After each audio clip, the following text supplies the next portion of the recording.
2023년 7월 2일 오후 3시 홋카이도 홍등가에 위치한 한 러브호텔 202호 투숙객이 체크아웃을 하지 않았고 직원이 객실에 전화를 걸어봐도 아무런 응답이 없었습니다. 결국 직원은 여분의 카드로 202호 문을 열었고 곧이어 참담한 광경을 목격하게 됩니다. 오후 3시 21분 경찰과 법의관이 신고가 접수된 현장에 도착했고 202호 욕조 안에 머리가 없는 시신이 있었습니다. 법의관은 고인이 살해된 시점이 7월 1일 오후 11시부터 7월 2일 새벽 사이로 추정했으며 날카로운 흉기에 의해 과다출혈로 사망한 것으로 보았습니다. 고인은 60대 남성이었고 놀라운 사실은 그 남성이 여장을 한 상태였습니다. 범행이 발생한 러브호텔은 홋카이도 삿포로의 3대 홍등가 중 하나인 스스키노에 위치해 있으며 투숙객들이 개인정보를 등록하지 않아도 되는 곳이었습니다. 경찰이 객실을 조사한 결과 침대는 아무도 누운 적이 없는 듯 먼지 하나 없이 깨끗했고 욕실도 누군가 일부러 청소한 듯 혈흔도 발견되지 않았습니다. 지문 일부를 채취했지만 투숙객들이 많았기 때문에 한동안 지문의 주인이 누구인지 확인할 수 없었습니다. 피해자를 확인할 수 있는 물품은 하나도 발견되지 않았고 호텔 측에서 투숙객 정보를 등록하지 않아 경찰은 어려움을 겪었습니다. 경찰은 호텔 CCTV를 살펴보는 한편 탐문을 이어나갔습니다. 호텔 직원에 따르면 피해자가 어젯밤 10시 50분쯤 체크인했으며 신분증을 제시하지 않아도 되기 때문에 직원은 여장을 한 피해자 남성을 여성으로 착각했었죠. 또한 피해자가 20에서 30대로 보이는 젊은 여성과 동행했고 그 여성은 호리호리한 체격에 키는 150cm에서 160cm 정도였다고 답했습니다. 직원은 동성 커플이 많았기 때문에 크게 개의치 않고 202호실 키를 준 것이었습니다. CCTV를 확인한 결과 피해자와 함께 동행한 여성은 검은색 모자와 마스크를 쓰고 흰색 옷을 입고 있었으며 검은색 캐리어 가방을 가지고 있었습니다. 그 여성은 새벽 2시경 호텔을 빠져나왔고 여전히 캐리어 가방을 가지고 있었습니다. 그리고 흰색 상의는 검은색으로 갈아입은 상태였습니다. 그 여성이 떠난 후 202호실에는 아무도 들어가지 않았죠. 호텔을 빠져나온 여성은 그렇게 사라져 버렸습니다. 그녀는 마치 의도적으로 주변 CCTV를 피한 것처럼 보였습니다. 경찰은 인근 CCTV를 계속해서 살펴보았고 마침내 7월 3일 용의자 여성을 포착할 수 있었습니다. 용의자 여성은 7월 2일 오전 2시 15분 호텔에서 약 200m가량 떨어진 곳에 주차된 회색 차에 올랐습니다. 경찰이 그 차량의 번호판을 조회해보니 차량의 소유자는 의사인 타무라 오사무로 밝혀졌습니다. 그에게는 딸 타무라 루나가 있었는데 루나는 그 CCTV 속 여성 용의자와 매우 유사했습니다. 그날 저녁 경찰에 실종 신고가 접수되었습니다. 신고자는 60대 여성으로 남편 히토시가 7월 1일 퇴근 후 실종되었다고 알렸죠. 조사 결과 히토시는 지난 7월 1일 퇴근 후 차를 몰고 1시간 거리인 스스키노에 도착해 한 클럽의 주차장에 차를 주차한 뒤 그 클럽으로 들어간 것이 확인되었습니다. 그 클럽은 사건이 발생한 호텔에서 불과 몇 킬로미터 떨어진 곳이었죠. 경찰은 히토시의 실종이 호텔에서 발생한 사건과 관련이 있는 것으로 추측하게 됩니다. 경찰은 히토시의 아내에게 히토시의 몸에 알아볼 수 있는 무언가가 있는지 물었고 아내는 히토시가 몇 년 전 맹장염 수술을 받아 하복부에 흉터가 남아있다고 알렸습니다. 호텔에서 발견된 남성도 하복부에 수술 흉터가 남아있었죠. 지문 대조 결과 호텔에서 살해된 남성은 다름 아님 이틀 전 실종된 히토시였습니다. 사건이 발생하기 전 히토시는 건자재 공장에서 근무하고 있었습니다. 2016년부터 히토시는 스트레스를 풀기 위해 파티가 열리는 술집이나 클럽에 혼자 다니기 시작했습니다. 히토시의 성적 취향은 여전히 여성이었고 클럽에서 화려한 여장을 한 채 춤추고 대화하는 것을 즐겼습니다. 술집이나 클럽에서 히토시를 본 일부 사람들은 그가 여성들과 어울리는 과정에서 여성들이 조금 불편함을 느낄 수도 있었지만 강압적이거나 무례하지는 않았다고 말했습니다. 그러나 일부 기자들은 정반대의 소식을 보도했는데 보도에 따르면 클럽에서 여성들이 히토시를 봤을 때 그가 여장을 하고 있어 남자인지 몰랐기 때문에 전혀 경계하지 않았다고 합니다.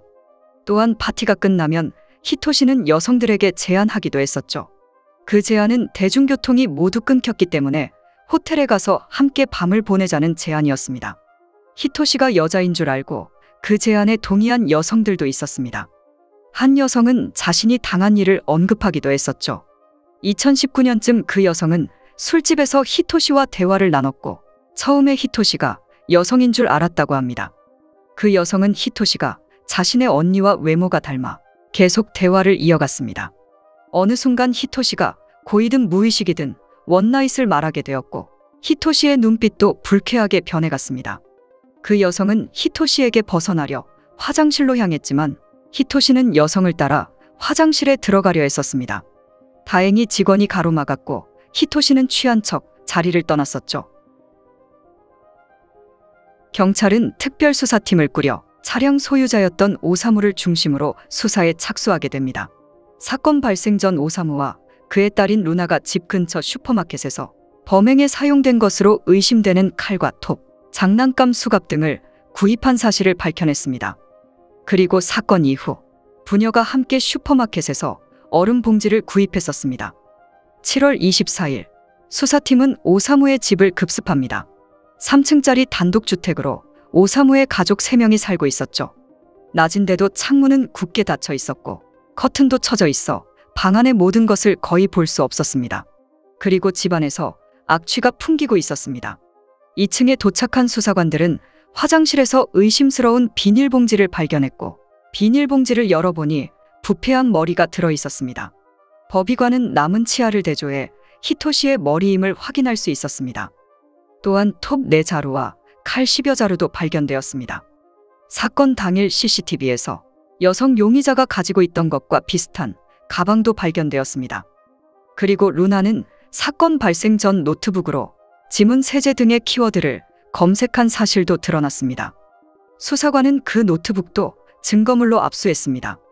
경찰은 히토시의 살해 혐의로 루나와 오사무를 긴급 체포했고 그리고 다음 날 루나의 어머니인 히로코를 시신 유기 혐의로 체포했습니다.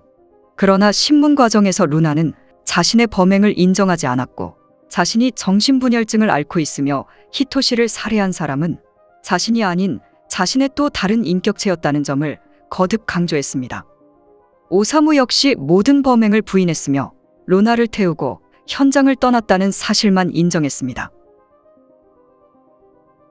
루나는 1994년 홋카이도 삿포로에서 태어났습니다. 초등학교 시절 루나는 평소엔 얌전했지만 누군가 그녀를 불편하게 만들면 욱하는 성격을 가지고 있었습니다. 한 번은 같은 반 친구가 루나에게 애니메이션 캐릭터 같다고 농담했고 이때 루나는 화를 내며 필통에서 칼을 꺼내 그 친구를 위협하기도 했었죠. 이 사건 이후 루나는 전학을 가게 되었고 이후 루나는 학교에 가지 않는 일이 잦아졌습니다. 어머니는 루나를 예술학교에 보내 그림을 배우게 하려고 했지만 흐지부지 시간이 흘렀고 사건이 터졌을 때까지 루나는 무직이었습니다. 아버지 오사무는 정신과 의사였습니다. 오사무는 대학 시절 밴드를 결성했고 이후 여가 시간에 그는 여전히 밴드 활동을 이어가고 있었습니다. 병원 동료들은 오사무가 업무 능력이 뛰어나고 평소 친절한 의사였다고 평가했습니다.